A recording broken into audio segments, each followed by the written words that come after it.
crypto industry has been saying that the Trump administration would bring regulatory clarity to crypto, but what exactly does that mean for the NFT market? Is there any hint of clarity for what this means for you? The first kind of hint of clarity, which I think is a, really big moment for the space, is really the end of an era where the SEC was pursuing a strategy of regulation by enforcement and going and targeting each of the biggest actors in the space, many of which, or all of which were really good actors, trying to do right by consumers and hitting them with Wells notices and SEC investigations. And the fact that that has ended is such a positive indicator for not just for the companies in the space. OpenSea being one of the companies that now has their SEC investigation ended, but also really consumers, right?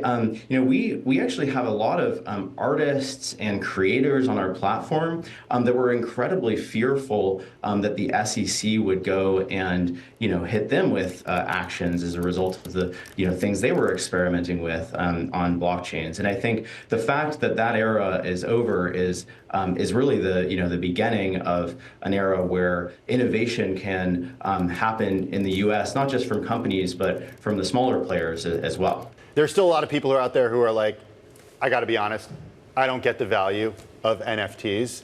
Their critics would argue there is no inherent value in some of these things. Make the case for us, to those who don't buy it. Yeah, I think one thing that's been a common misconception around the NFT space is that they're just art, or they're just JPEGs, or they're just collectibles. And I think the important thing to remember about NFTs is that they can represent the ownership of any item, right? Whether that is a piece of art or whether it's an item inside of a game, or a piece of physical item, right?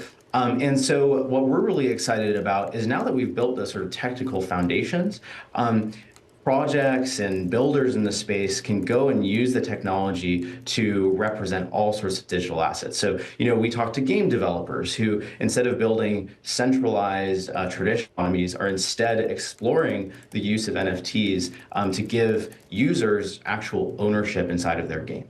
We talk to projects that are tokenizing physical collectibles like Pokemon cards or sneakers and putting them on chain and allowing them to be traded as NFTs.